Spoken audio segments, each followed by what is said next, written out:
This message is sponsored by Greenlight. With school out, summer is the perfect time to teach our kids real-world money skills they'll use forever. Greenlight is a debit card and the #1 family finance and safety app used by millions of families, helping kids learn how to save, invest, and spend wisely. Parents can send their kids money and track their spending and saving, while kids build money confidence and skills in fun ways. Start your risk-free Greenlight trial today at greenlight.com/Spotify. That's greenlight.com/Spotify.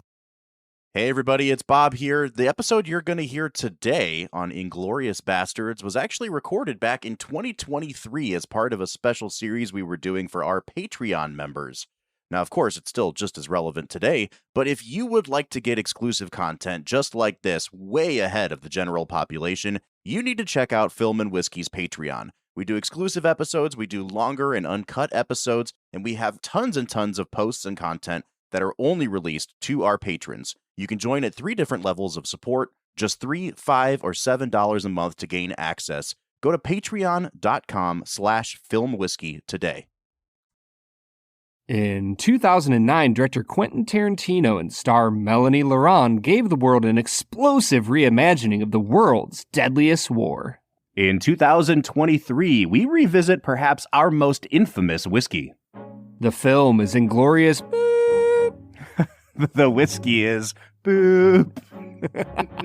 Yeah, we don't want to talk about it. The whiskey is Basil Hayden. And we'll review them both. This is The Film and Whiskey Podcast.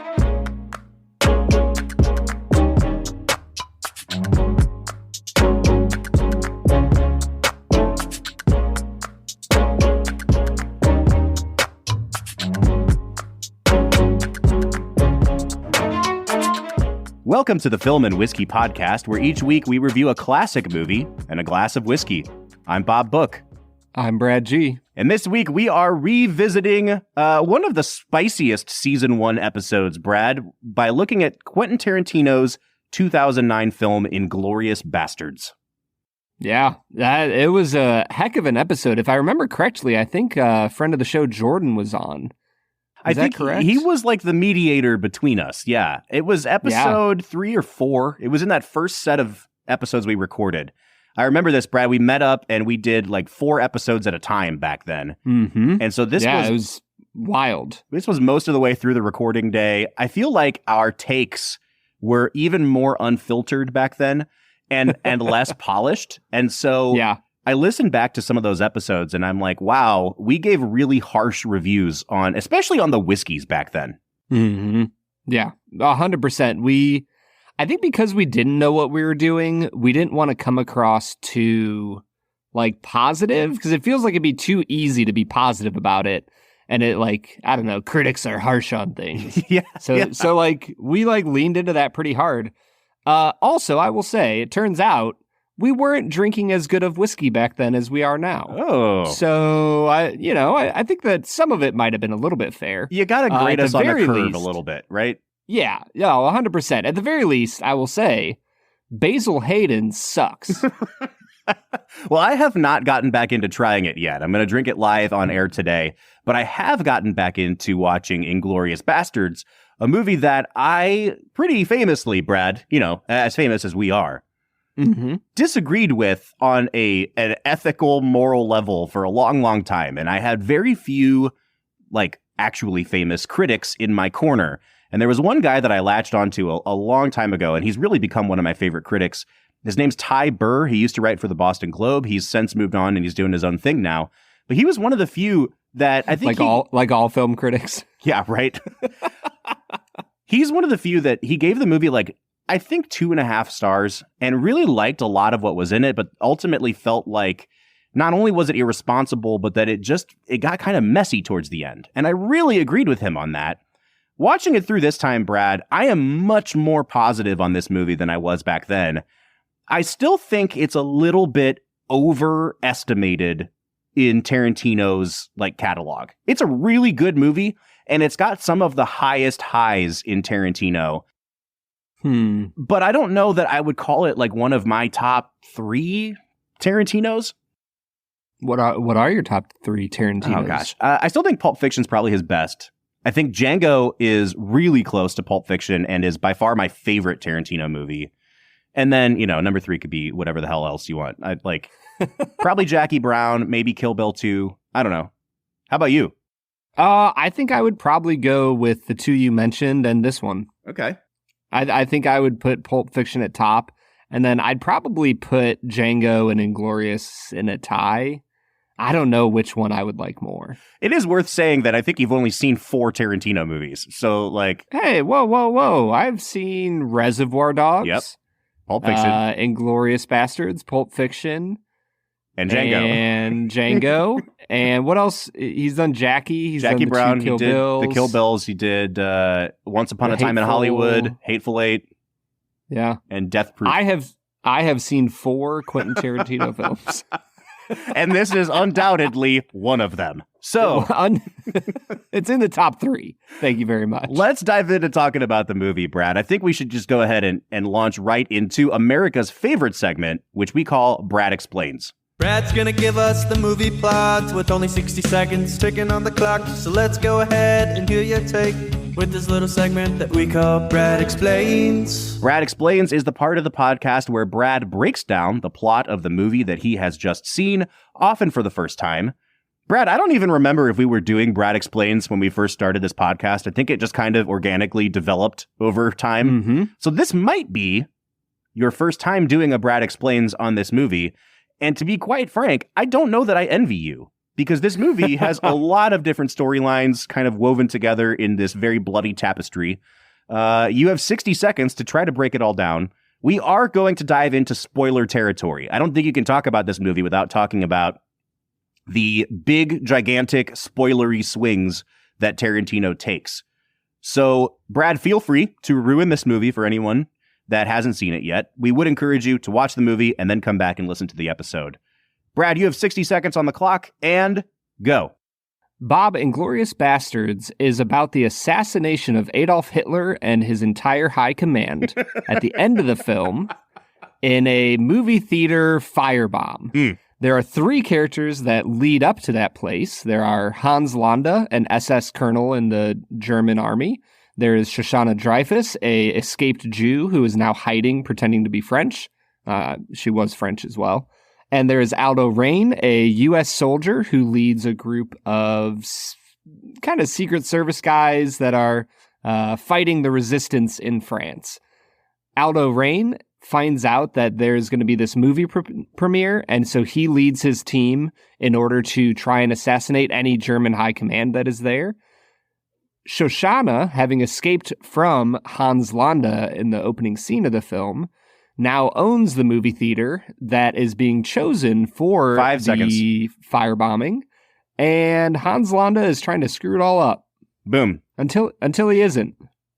You know what, Brad? This sounds so stupid and so simplistic, but I can't believe how you just cracked the code of how to talk about this movie. Like, it blows my mind that I've never seen it explained this way before. Yeah, you have to start at the end. Yes. And then unconnect the threads from when there. You say this movie is about X, like, I've never seen this movie described as this movie is about the successful assassination of Hitler and his high command. Yeah. But when you think about movies like, I don't know if you've ever seen the Tom Cruise movie Valkyrie, it's about the real life failed attempt to assassinate Hitler. And so when you talk about that movie, you talk about the historical event. And it is this thing that the movie builds up to. But I've never seen Inglourious Basterds described that way. It's always like, well, yeah, it's an alternative history, and it's about these different groups of people. And at the end, they kill Hitler. As if that's like an aside. You know what I mean? Like, also, he just tacks on this thing where Hitler gets machine gunned in the face. And yet, I think that you actually have really helped us frame this conversation, because the end of the movie is what would be the big historical event. And it really helps to contextualize all these random threads that come together at the end of the film. Yeah, for me, it feels like the whole film, this movie is almost like a giant ball of yarn that has like multiple threads pulled off of it. And you just kind of threw it across the floor, and there's threads everywhere. And if you want to figure it out, if you want to gather it all together, you don't start with each individual thread. You have to start where the thread leads you to. And I think that, for me, is why this movie works. And the fascinating thing is, the big thing that I took away watching Inglourious Basterds this time is that every single character in this movie is a bastard in their own right. Like, they are all illegitimate children in their area of expertise. And they are all asking the question, how do we know who we are? And I think you see that, like, Aldo Rain. The first time I saw this, I don't think this would have hit me at all. But Brad Pitt's character, Aldo Rain, who's this, hillbilly from Virginia or Tennessee. Yeah, I think Tennessee. Yeah, who, just wants to kill some Nazis. What he really wants to do is reveal them for the evils that they are. And the question he continually asks of, like, when you go home, are you going to take off that Nazi uniform and just pretend like this never happened?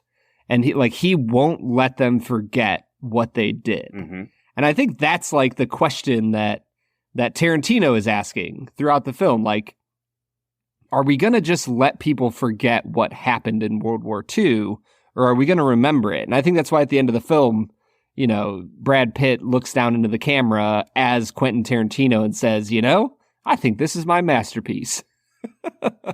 There is a ton of Tarantino injecting himself and his point of view into this script. Even at the beginning of the movie, or I guess, 30 minutes in, whatever. The first time Daniel Bruhl's character, who is like the infamous Nazi war hero, is talking with Shoshana, the theater owner, she says something about, like, oh, we respect directors in this country. And it's like, okay, Quentin, like, we get it, dude. And yeah, you're right. The direct address into camera at the end of the movie where he just tells you, yep, this is my masterpiece. Again, it's like, thumbs up. Good job, bud. I'm glad you feel this way, Yeah, Brad, I think that's a great way of framing the movie. And I don't know how long we can go without talking about the writing of the film itself. This is regarded by many critics now as Tarantino's best writing. I think I would still consider Pulp Fiction to be his best written movie, but this definitely has some of the strongest screenplay moments in it. And it all really does come down to that ending you were talking about. And I think very famously, to set the stage here, Tarantino had been working on this script for about a decade. He wrote most of it in 1998 and kind of retooled bits and pieces of it, but couldn't settle on an ending for this movie. He eventually picked it back up after doing Kill Bill and continued writing on it, and he used Pulp Fiction to help guide the length of each of these three storylines.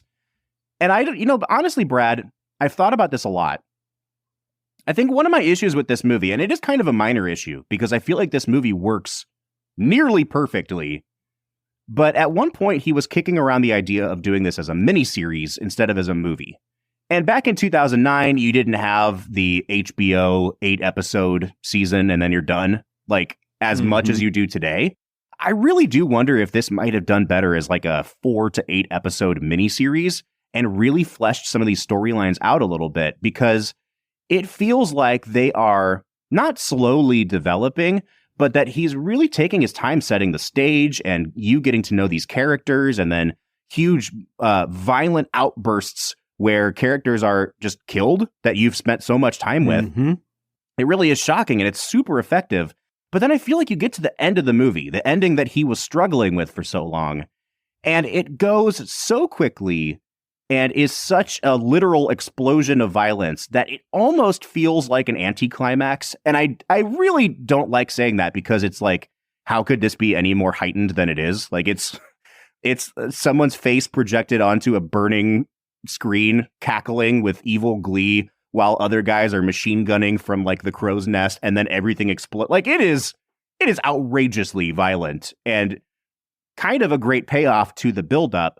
But I almost feel like the buildup is so expert that no ending could do justice to the first 90% of the movie, if that makes sense. That is an interesting take. Do you feel like that's more aimed at the explosive ending or the little like epilogue that you get with Londa and Rain? Kind of both. And especially because like the explosive ending is happening, and then there's a hard cut to the next day. They're just driving Londa out of town. And you're like, wait. Like, I want to see the aftermath a little bit here. Like, you know what I mean? And I just feel like some of the character beats, like, you understand through body language, if not dialogue, that Shoshana and her boyfriend, what's his name? Marcel are going to kill themselves. They don't really say it, but then like when they embrace at the end and she starts crying, you're like, oh yeah, this is a suicide mission. You don't really understand that the bastards are all in on killing themselves either. And I think that was one thing for me where when you get that reveal that they have dynamite hidden in their pant legs, I'm like, oh, I don't think they're planning on getting out of here. And it's just, I think there's little moments like that where it's like, Tarantino, you've taken 2.5 hours to get us to this point. Can you give us like 15 seconds to establish that these guys never intended to come home anyway? Because I don't feel like those kind of things were folded in. And then there's this huge explosive suicide mission at the end of the movie. And I feel like you don't really get a chance to, I don't want to say mourn the characters, but you know what I mean? Like some characters have a really great send-off. Some characters have a really quick, brutal send-off. But I feel like every send-off before that ending made sense in the context of the movie. Even like when Fassbender's character gets killed in the tavern, you're like, wow, that's crazy. I thought that he was going to be in the rest of the movie. But you understand that there's a larger plot at play here that we need to move on to. But when all those guys die at the end of the movie, there's nothing more to go on to. It's just kind of like, boom, and we're done. Do you know what I mean? See, none of those deaths mattered, Bob. The only death that was brutal and undeserved and mattered was poor Private Wilhelm. My boy Willie just became a father, and Diane Kruger just guns him down mercilessly. I was very torn up about that. Yeah, it happens, man. They couldn't let anybody out of that basement. That's you were right. torn up about the Nazi? I was. He just became a father, Bob. Boo. Boo. You know, honestly, what really helped me love this movie more was when we watched The Great Dictator for this podcast. Mm-hmm. And I was thinking about how we parody things now versus how we parodied things back then. And if you watch any sort of parody movie, whether it be The Great Dictator, whether it be Blazing Saddles, I feel like all the way up through the 90s, parody movies were kind of just like, either it was done in good fun or it was done because f*** that guy. And those were like the two options. And today I feel like parody is done in such a walking on eggshells way that the comedy has very little bite to it. And The Great Dictator really helped me understand, like, no, these guys are evil. We need to remember that this is very black and white, and those guys. And even when we introduce a sympathetic Nazi, at the end of the day, guess what? That guy. So, and I really felt like, wow, I get it now. Not that I didn't get Nazis before, but it's like the way that Tarantino kills the characters with such glee and with such abandon. It never felt narratively satisfying to me until this time around. And I realized the whole operative element of this movie is just, it doesn't matter. Those guys, they're Nazis. Yeah. No, I mean, I am 100% with you there, Bob. But you just said that the ending was anticlimactic for you, that it was a disappointing end to a exciting or impressive series of events. I'm with you. I think the ending was perfect. Melanie Laurent is just like cackling like a banshee on screen, and the flames are going up. I thought it was incredible. Also, I don't know if, to go back to an earlier point you made, I don't know if this was originally a suicide mission. Like in my mind, I was thinking that it was like hey, this is how we smuggle this stuff in, but we're going to leave it under our seats and let it explode and go up and shoot all the guys and cause chaos and leave. Right. I never took it for either Shoshana and Marcel or the Bastards as a true suicide mission until everything kind of went to crap. And at that point, they were like, well, we're going to make sure that we at least kill Hitler. Well, I mean, Marcel for sure dies just because he's like right next to the fire. I don't think there's any escape for him. They also make sure that they lock all the doors so that nobody can get out. I don't think Shoshana had any intention of escaping. You know what I mean? I think out of the four, I mean, obviously they show Shoshana and two of the Bastards die. I think Marcel escapes. Like, he just flicks it on and then runs away. Like, they don't show him running away, but they don't show him dying.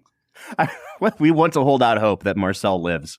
Yeah, do you Marcel's think, awesome, do you think that dude. the two bastards that are up in, Hitler's little box and shooting, did they just get so caught up in the act of killing Nazis that they forgot to take their dynamite off? Because they make no effort to escape either, and they have to know when it's going to explode. Maybe. Huh. That would be my guess. I just never got the feel that it was a true suicide mission. I think that Marcel and Shoshana, their like emotions was from the fact that they were like, hey, like we're about to burn down the thing that brought us together, and there's a chance we could die. Like I think that's there, but she didn't know that Frederick was going to come in and be a Nazi dick. Like I think I figured out what I would have liked better about the ending of this movie. All right, tell me, Bob. Here you go, Quentin Tarantino. Let me give you some notes on your Academy Award-winning script. So I think the corollary to the ending is the scene in the tavern. Oh, we talked extensively back in season 1 about how that tavern scene follows this whole thing that Tarantino talked about with suspense of like drawing out the rubber band as far as you can possibly take it before it snaps back. And that scene ends with that sort of explosive violence that Tarantino is known for, similar to the ending of Reservoir Dogs. And I've been trying to figure out why that sequence works so much better for me than the actual ending of the movie. And I think that it's because, to be quite frank, there's no escape from that room. We have to understand that everyone in that room is doomed, and it has to sink in for us the way it sinks in for Michael Fassbender when he finally switches from German back to English and just accepts his fate. And then, let's see how many people we can kill before we get killed. And I think the ending of the movie, the mistake that Tarantino makes for me, is that what's happening in the theater is really, really suspenseful. Whether it be Londa choking out Diane Kruger, or Shoshana's whole thing with Daniel Bruhl, or the bastards trying to get up into Hitler's box.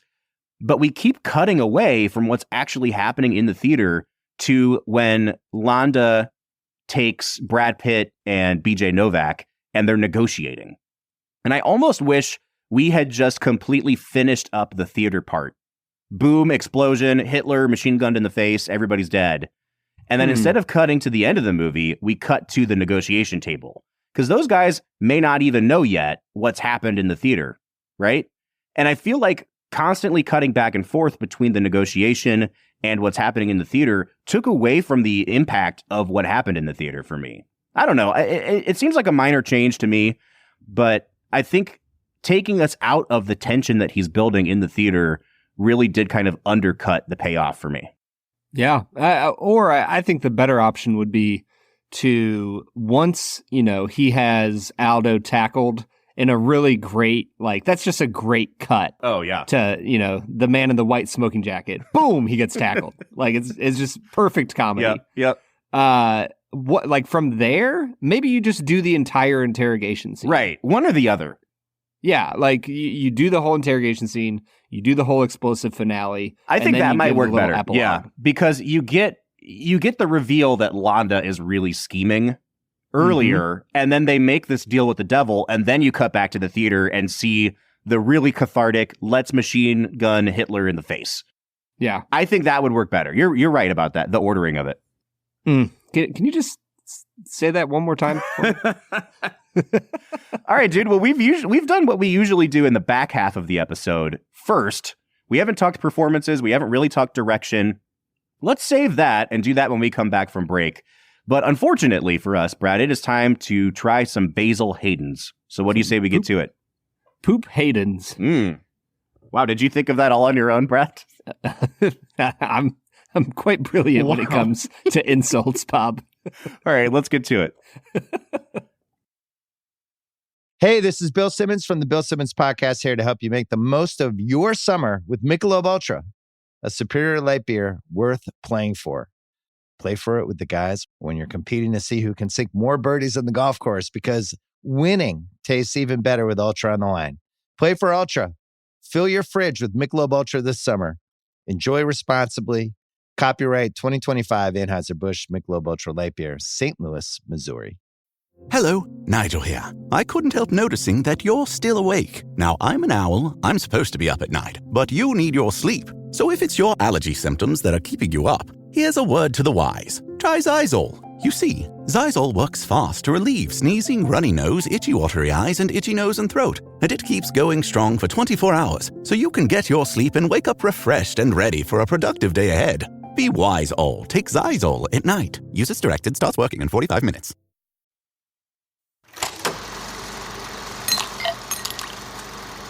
All right, so today we are trying Basil Hayden, or as Brad calls it, Poop Hayden. Poop Hayden. Possibly the most ridiculous insult you've ever given anything, Brad.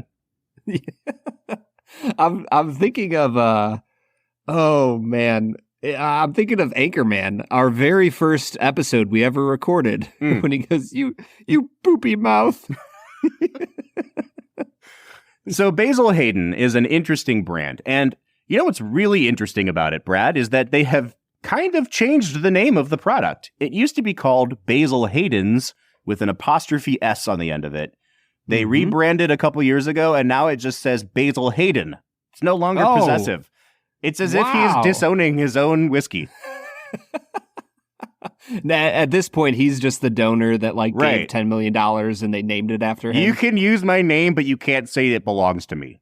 The Basil Hayden bottle of whiskey juice.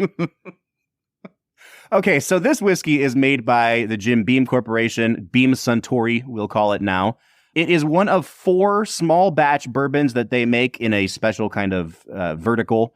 Basil Hayden being one of them, Baker's, Booker's, and Knob Creek are the other ones. So this was released first in 1992. It's an ongoing release. It is 80 proof. The undisclosed mash bill is rumored to be 62% corn, 27 rye, and 10 barley. So it is a high rye mash bill, but it's watered way down to 80 proof. Yeah, I want to get into it. And I will say, I came into this not having drank Basil Hayden or Hayden's or any type of basil. I wanted to give it every chance it could get. I wanted it to be better than I remembered it.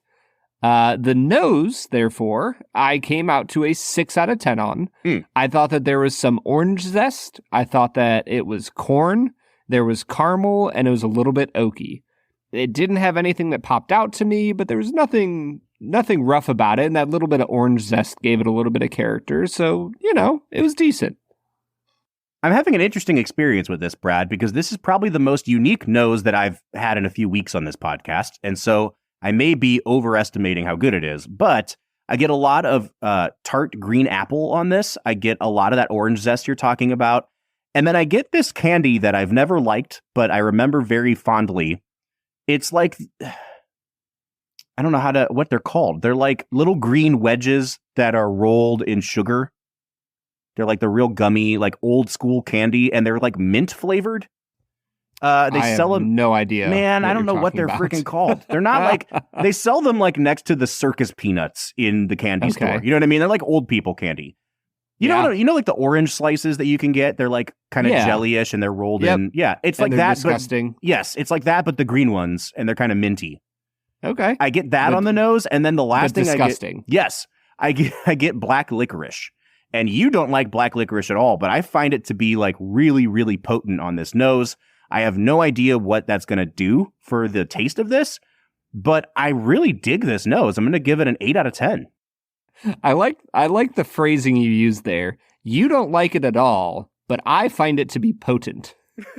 That doesn't give me any clue on whether or not you also don't like it or do like it. I like black licorice fine. I don't know that I want it in my bourbon, but like it's an interesting note to have. Yeah. No, it is. I've smelt anise on a few different things, and it's not the worst thing that can happen on a whiskey. One of my favorite Irish whiskeys, the Sexton, has kind of a strong, anise note on the nose, and it doesn't ruin it for me. So look at me expanding my horizons. All right, let's talk taste, man. Yeah. Is there any, Bob? I got like a little hint of like a peachy, fruity, like a juicy peach note. But the longer I drank it, there was corn and water. I could taste water and 4.5, Bob. I don't hate this. Well, you can go kick rocks.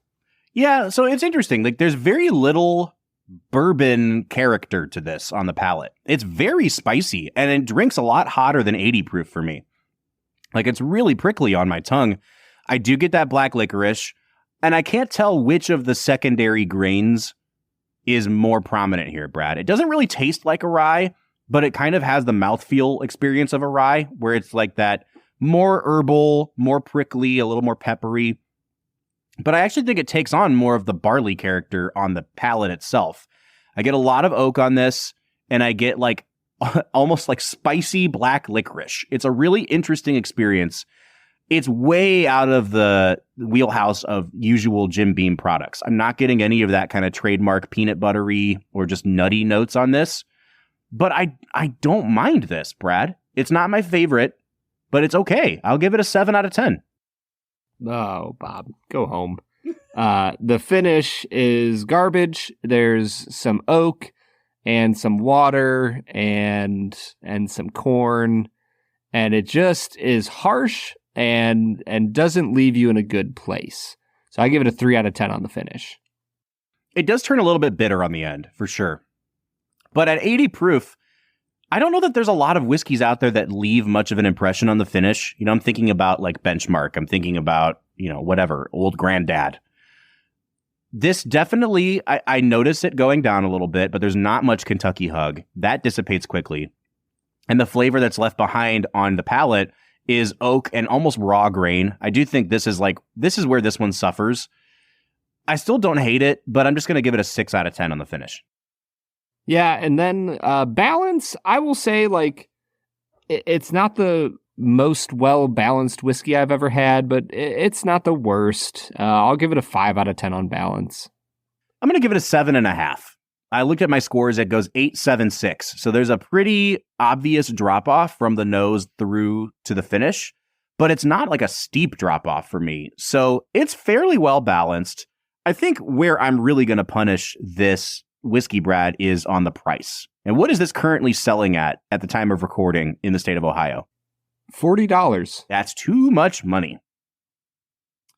This is at least 4 years old, but it's 80 proof, guys. Like, what are we doing here? If you really wanted to make this be the fancy 80 proofer, which it's clearly trying to be, then I think you could put the cap on this at $30, and it would be like, okay, I still think that's overpriced, but I get what they're trying to do. At $40, it's like, this is just greedy, you know? Yeah, 100%. You said that you were going to punish it. I don't know if you can punish it as badly as I will, Bob. What's your value score here? I'm going to give one of my lowest value scores of all time to this. After an experience, a tasting experience that was fairly pleasant. This is getting a 2.5 out of 10 for me. Bob, I'm going to give this a 0.5 out of 10. Oh my gosh. The lowest score you can give it. Wow. I think that this is a $15 to $20 whiskey masquerading as a $40 whiskey, and that is unacceptable. I totally agree. Yeah. I will say, like, if there's anything I can defend about Basil Hayden, they do put some effort into the packaging. Like, it is clearly designed to be seen as the quote-unquote fancy low proofer. And if you are gifting somebody a whiskey that's not really into whiskey and you want to try to get them, like, acclimated to whiskey, I don't know that this is the best whiskey to do it with, but it might be the most presentable option. Does that make sense? Like, no. It looks nice on the shelf. It does. Yeah. It does. But the juice is... I literally just said that. I just said, I don't think this is the best whiskey, but, like, I can see how they're trying to position it in the market. Now, does that equate to a $40 price tag? Absolutely not. Brad, if it, like I said, if they put this at $30, where do you think your value score would be then? 3 to 4. Yeah, I'd probably up mine to like a 6. Again, just because of the packaging. But this is like drastically overpriced. And I had a good drinking experience, way better than you did. And I'm still coming out to a 31 out of 50 on this. Guess where my score is, Bob. I don't know, low 20s. 19 out of 50. Oh my gosh, is that the same score you gave it back in season 1? It's got to be close. back in season 1, we did not do value score.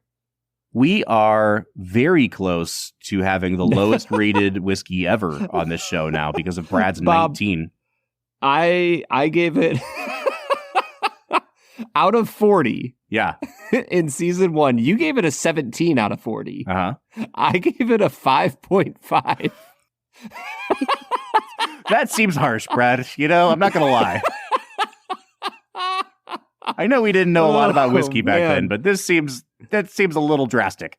Yeah, I mean, adding in another category, so an average of 5 points, I came out 14 points higher. So, you know, I'm way less harsh than I was in season 1 when I gave it a 5.5 out of 40. And yet, here we are sitting at a 50 out of 100 or a 25 out of 50 on average. Wow. Have we ever come out to a 50 out of 100 before? I don't know, like right on the dot. I don't know that we have. Yeah, that's wow. Bad whiskey. This is landing us in territory that we've had with things like Jameson Cold Brew, which we didn't consider a whiskey. Yeah. I don't know that is a badge of honor that Jim Beam wants to display, Brad. This is very lowly scored. This is a very low score for us. Yeah, it's garbage whiskey that you shouldn't drink. I'm not going to recommend it. I actually don't hate it. And I think that it's worth a pour at the bar if you're spending like $6 or less on it. But if it's any more than that, like I wouldn't even recommend a pour of it. You can get way better 80 proof whiskey for half the price or lower. Mm-hmm. It's just astronomically priced, dude. Yeah, or go drink scotch at 80 proof because it's way, way better. And not even like peated scotches or anything. Like go drink a Cuddy. Speyside. Go drink Cuddy Sark. Go drink Cuddy Sark. It's way better than this.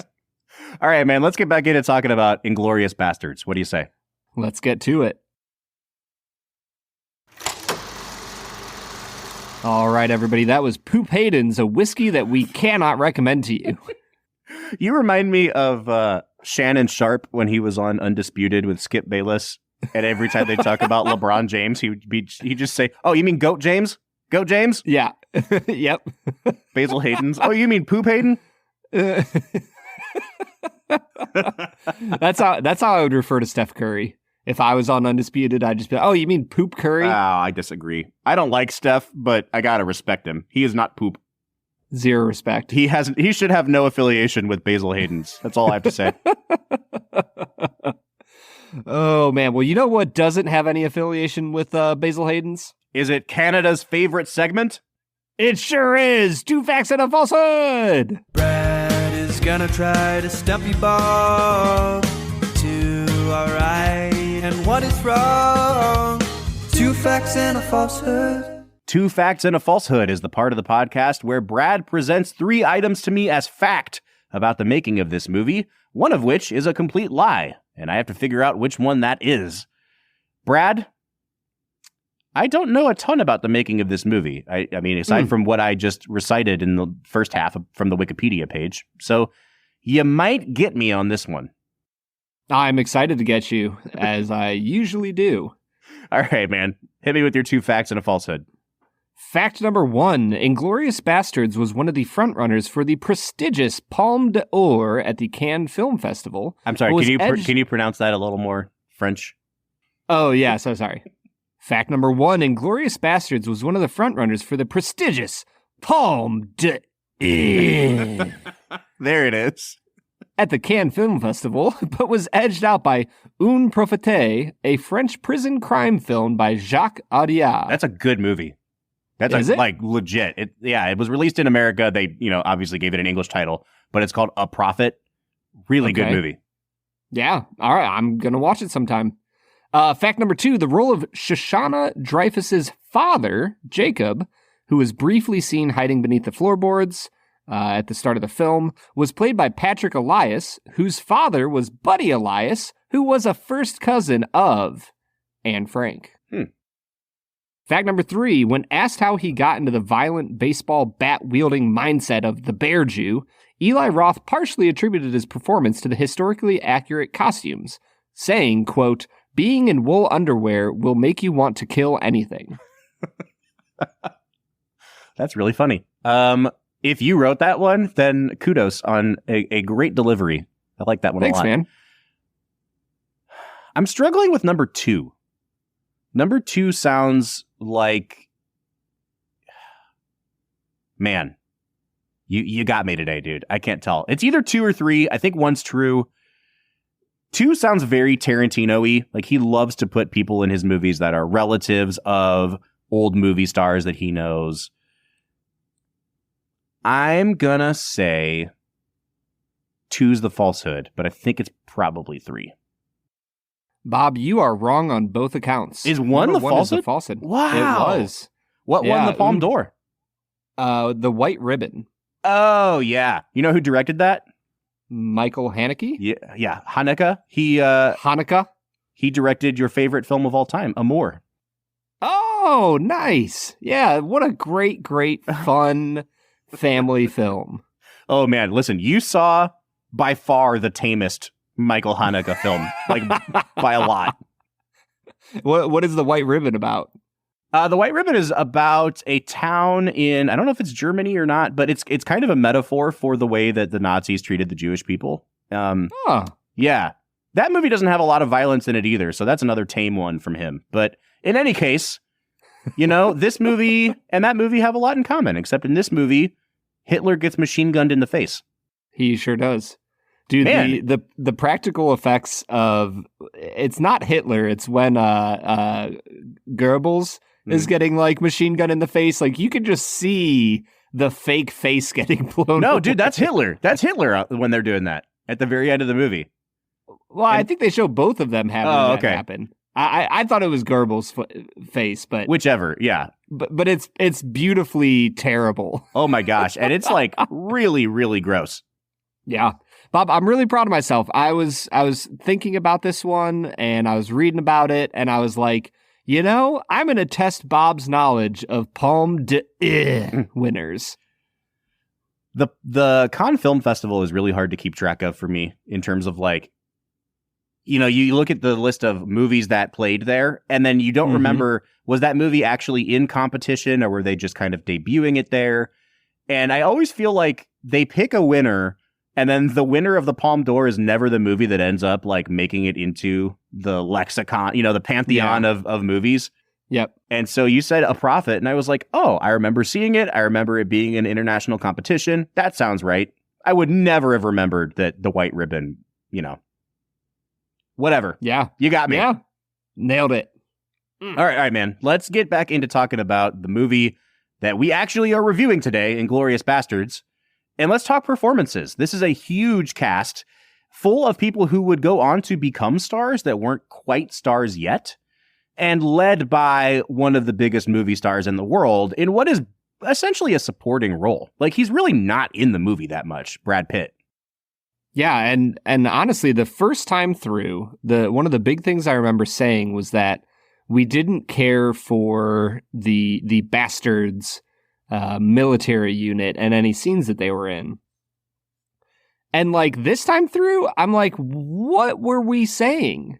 Like, I just felt like they were barely in the movie this time, and their little bit of a role enhanced the film more than detracted from it. Like I thought that the opening scene of them and establishing what they are doing in the country, in the French countryside, was perfect, and it led to a lot of other things that made a lot of sense when Hitler is talking about, you know, these bear Jews and them messing up all their plans. Like, you understand how afraid they are because you've seen how terrifying they are, and that's all that Tarantino needed them to do. Was he needed a I don't know, it was like a 8 to 12 minute scene to establish how terrifying they are. And then they just kind of go into the background and do their thing. And that worked for me this time. Yeah, totally agree. I just wish there was more of them, you know? Like, there's the exact opposite of how we felt 4 years ago. There's not enough bastards in this movie that's called Inglourious Basterds. Like, just put them in more scenes, please. And again, that's another area where I feel like, okay, if this was a 4-hour movie or miniseries, would it be even better? Or would we hit the point where it's like, all right, this is a little too much of the messing with World War II history? And I honestly can't decide what I would like better when it comes to this movie. Yeah, the grass is always greener on the other side, Bob. I think what we got is just about perfect. So when it comes to the bastards themselves, the people in Brad Pitt's unit, I do have a bit of a quibble, and it's like only BJ Brad Pitt. Novak. Well, yes, only Brad Pitt and the Bear Jew and the guy that was a Nazi and defected and became like Stieglitz. Stiglitz. Hugo Stiglitz. Yes. Yeah. Those are the only three that like have faces in the movie, if you know what I mean. Like they're fleshed out a little bit. And then, the Bear Jew dies, Stiglitz dies, Brad Pitt's off getting kidnapped, and he's thrown in the back of a truck with BJ Novak, who you only know if you've watched The Office at this point, right? And he's like, "Oh, Yudovich, is that you?" And then Yudovich is like, "Yep, it's me." And they literally don't give him one line in the movie before that moment. And I just kind of wish that, like, if that's going to be the guy next to Brad Pitt at the end of the movie, that we had, I don't know, a scene featuring him before then. He's just in the background. And you know what I mean? Like, give me 15 seconds of Yudovich before the end of the movie. Yeah, I mean, I think that the few points where Yudovich works, well, actually, you just stated a falsehood, Bob. That's my job here. I am the stater of falsehoods. He spends the entire interrogation scene with Yudovich. Yeah, he does. That's what I'm saying. He gets put in the back of the truck, and they both have bags on their heads. And he says, "Yudovich, is that you?" And then they get taken into the but before that part of the movie, Yudovich doesn't have any lines. Okay, yeah. And I don't even know that they introduce him at any point, Yeah, I mean, they do at the very start when he's like going down the line and they're all saying their names, but that's literally it. Yeah. I'm trying to think. I think he has a line or two in the scene where they're interrogating the German about German positions on the map.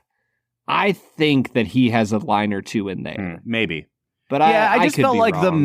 the most faceless guy becomes, Brad Pitt's right-hand man at the end of the movie. And right. I really do love the way they use the bastards throughout the movie. Tarantino was heavily influenced by The Dirty Dozen. And you get that, we're super, the scene where they rescue Stiglitz from the prison. Yes. And they just run in and machine gun all those guys. And then they have this cool, almost slow-mo reveal of all of them coming out from all the different crevices. It's really cool. I just wish we had more of them. Yeah. Yeah, I think for me, I'm okay with how much they are in the film, partially because I think it serves to reinforce what they represent in the film, which is not a active, destroying the entire German military. They're this silent, deadly threat in the background that you always have to worry about, if you are, Germany. And so I think that they kind of represent that by not having them in the film a ton, but talking about them a lot. And so that works for me well enough. I get enough scenes with them. I think that the final scenes with them in the theater and trying to speak Italian and all of that works perfectly for me. And at that point, all three threads have tied together. So I'm like, I get enough bastards in this movie. I think that every scene they're in is carefully chosen and well executed. And so I'm in with them. Can we just talk about the Italian scene for a second? Do it. That's the best part of the whole movie. and the famous thing from that is Brad Pitt, buongiorno. Yes. And he makes him say his name 3 times in a row, and each time he gets more combative about it, and it's just worse and worse. And it's it's obvious that Londa's fucking with him, right? But yeah, my favorite beat in that whole scene is that he goes through all 3 guys, and in the scene before, he had basically told the third guy, you don't speak any Italian, so just keep your mouth shut. Yep. And then the third guy is the guy who says his name one time, and Londa's like, good job. Yeah. You actually pronounced that very, very well. Good job for you. Yeah, no, 100%. And the way that it's one of those moments where you're like, Brad Pitt is an incredible actor. Oh, he's such a good comedic actor too. He doesn't get enough credit. And then you have Christoph Waltz, just a stupendous actor. And seeing the two of them next to each other, it feels like you get something special that you don't get the rest of the movie. And I couldn't get enough of the two of them. And Brad Pitt is so obviously from the South and like the way he scrunches his face up and the disdain that he has, all of it just works, and it's just perfect. The third time he has to say Gorlami, he just leaves it in real quietly. Yeah. Gorlami. It's so good. Can I ask you one question about the script? Why does Tarantino have Londa murder Diane Kruger's character? That's the only thing I couldn't figure out in this film, because at that point he has already left the stuff in the box, or he knows that he's going to do that. And like, I just was completely confused. Like, he's already planning on betraying Hitler. Why does he murder this famous German actress who is also planning on betraying Hitler? I think, honestly, it kind of goes back to your whole thing about Brad Pitt saying, are you going to take that uniform off? Like, I think he really is. He's not only an opportunist who happens to be employed as a Nazi. All through the movie, he says stuff about like, oh, I don't really like hunting Jews, but who can control the nickname? I think he likes being a Nazi. I think he actually agrees with and identifies with the ideologies of a Nazi. And this person is a traitor, and he's going to kill her because that's not only his job.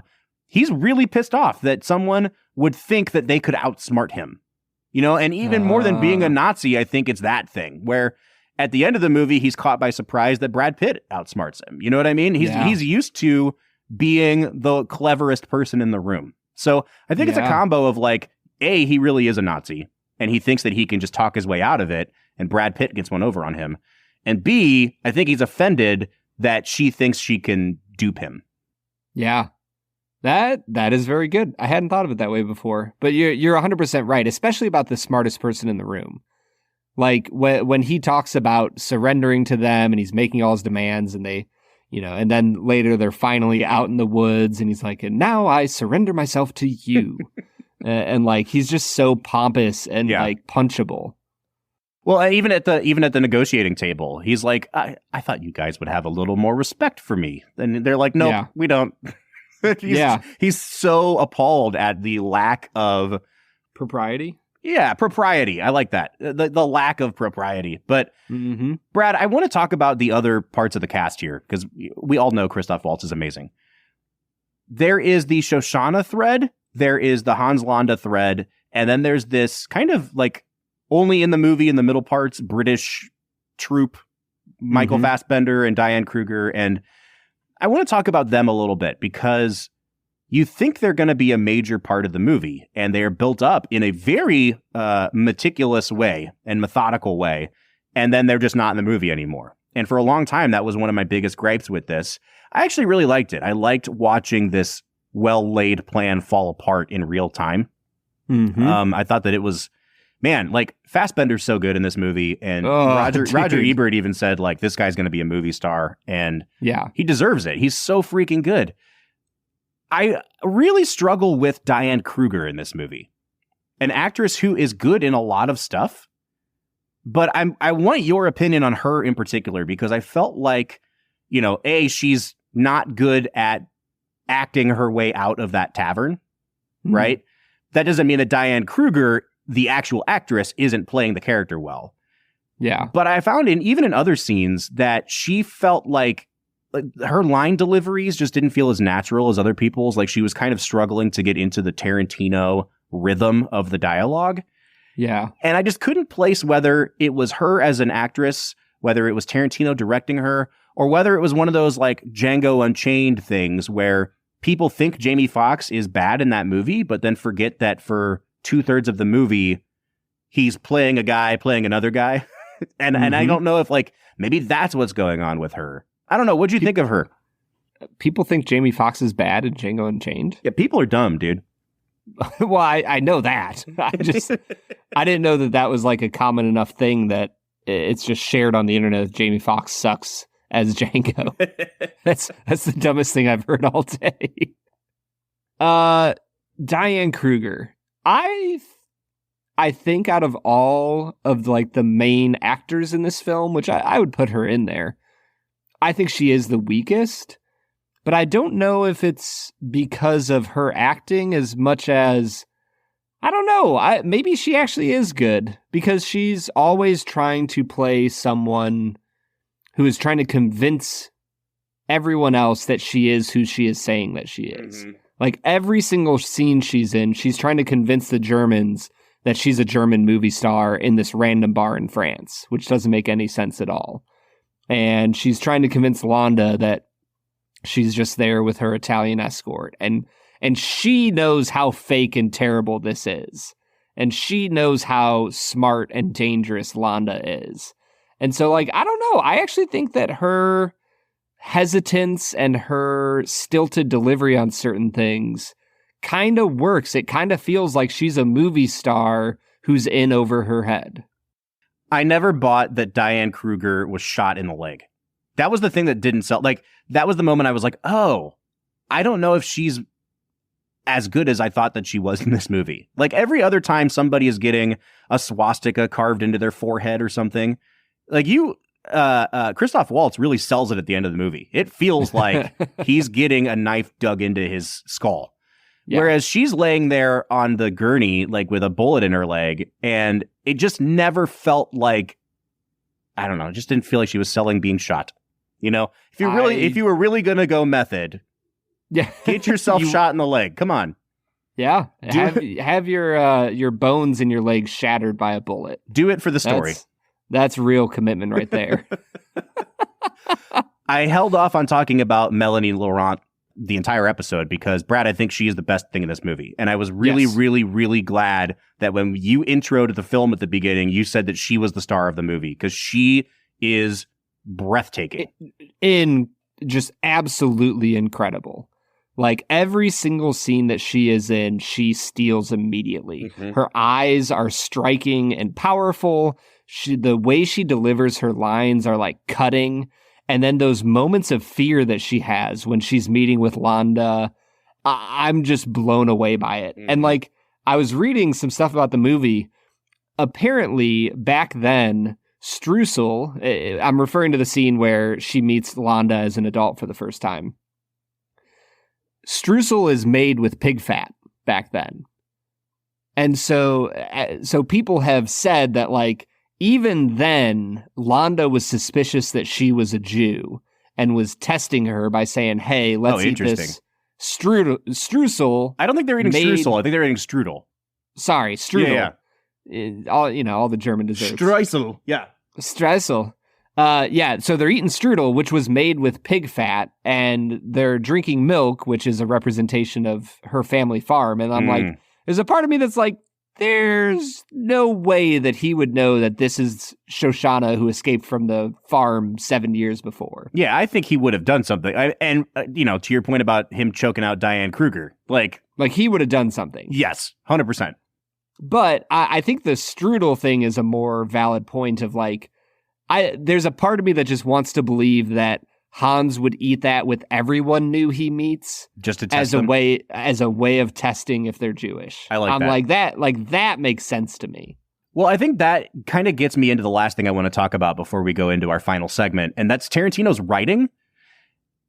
I wonder sometimes, Brad, why it is that we appreciate when Tarantino obviously nakedly makes references to movies that he loves and like shoehorns them in. Why we celebrate that, but we don't like it when a superhero movie does something fan servicey?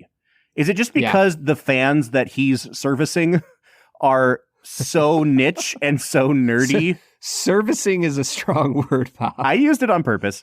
Is it just because like film nerds like to be winked at in a way that they don't like the general public to be winked at? Because you know, there's things in this movie like he has a complete aside where the camera is panning over everybody at the premiere, and Goebbels is talking to Emil Jannings, who is a famous silent movie actor. He was either the first or the second recipient of Best Actor at the Oscars. When the sound movies hit, his thick German accent kind of prevented him from being famous anymore. So he moved back to Germany and then started a bunch of Nazi films. And like, it's a famous story of silent Hollywood. It has nothing to do with this movie, and including him is just kind of like a fun little wink at the camera. But there's so many of those in this movie. You know, Fassbender and Mike Myers talking about films and the number of times that they talk about G.W. Pabst in this movie. It's just like, at a certain point, it's like, I like this because I'm a nerd. But would we criticize this same thing if it was an MCU movie and they were making references to like, you know, some one-off run of Spider-Man from 1995? You know what I'm saying? Yeah. No, I think that people always want to criticize others and never criticize their own stuff. So I think that both things you are saying are true. But do you see it as like a detriment to the movie overall, or more just something that you kind of say like, yeah, that's just Tarantino. You have to kind of take it with the rest of the stuff. I think the difference, this might sound crappy. I think the difference is that film nerds, when they see this, they're like, oh yeah, film nerddom, cool, silent films.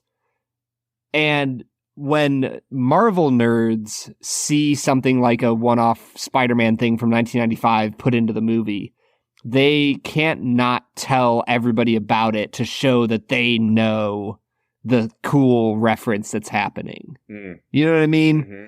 And I think film nerds do that too, but there's not as many film nerds, so you don't see it as much. And so it doesn't bother people as much. Is that fair? Yeah. I guess my question still is, though, Brad, like, as a guy who doesn't know the references as much. Oh, yeah, I don't care. It doesn't bother me. It doesn't bother you. Okay. No, like, not at all. You can tell they're making a reference, but does it either take you out of the movie or, like, make you roll your eyes a little bit? No, honestly, it brought me into the movie more. Like for me, it's like, oh, they're like, this isn't just a historical fiction. Like, they're genuinely setting this movie in the world of 1940s Germany, France. Yeah. Like, to me, that would be something that they would talk about. They would talk about the famous German director Pabst. And so, yeah, I totally was fine with it. All right, man. Well, on that note, it is time for our final segment of the day, which we call Let's Make It a Double. We're near the end of the episode, so thanks for listening to the Film and Whiskey Show. Let's pair another film with this one, even if it's a struggle. It's our final segment of the day, now let's make it a double. Let's Make It a Double is the part of the podcast where we pair this movie up with another film to make the perfect double feature. Brad, why don't you go first today? I'm still kind of thinking of mine. Yeah, I think that I am going to pair. You're still thinking movie. Of it too.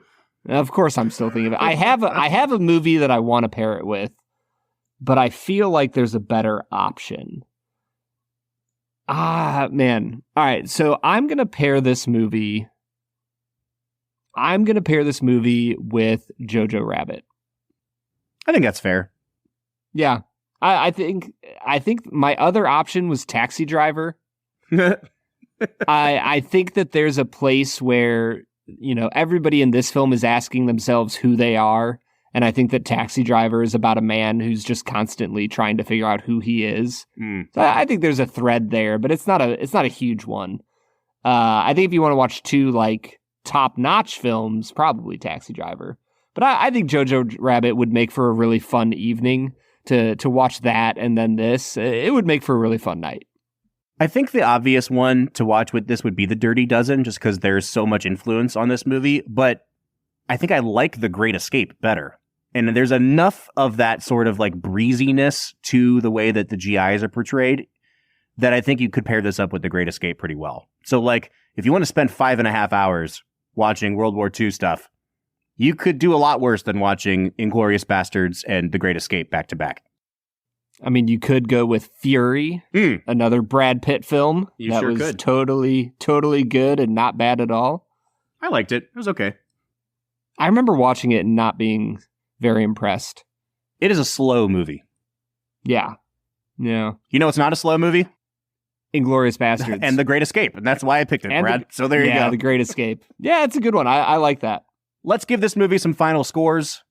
I will not delay any longer, Brad. I think I gave this a 6.5 back in season 1.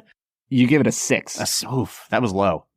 I was really waffling between an 8.5 and a 9 this time around. I do still think the ending lets me down quite a bit, but I think it has the bones of almost a perfect movie in it. And if you made a couple minor tweaks, especially what we talked about with the way the ending is laid out. I think this could be a 10 out of 10. And because of that, I'm going to land at a 9 out of 10 on this movie. Bob, I walked away from this viewing. I think this was my 4th time watching it. I think this is a perfect movie. I think that Tarantino knocked it out of the park, and every single element of the film just it works together perfectly with the rest of the film. So, yeah, I'm a 10 out of 10, Bob. I think this movie is incredible, and it's one that's grown on me over the years. So you'd still rank it below Pulp Fiction and Django, but it's at a 10? I think so. Okay. I think all 3 of them are 10 out of 10 films. I like it, man. So we're coming out to a much higher average on rewatch at a 9.5 out of 10. But we want to know what you think. Is this more in line with what you think about Inglourious Basterds? You can find us on social media, Facebook, Twitter, Instagram, or TikTok at Film Whiskey. Or jump onto the Discord. We are on there every single day talking about Bastards. You can find a link to our Discord at the end of every single one of our show notes.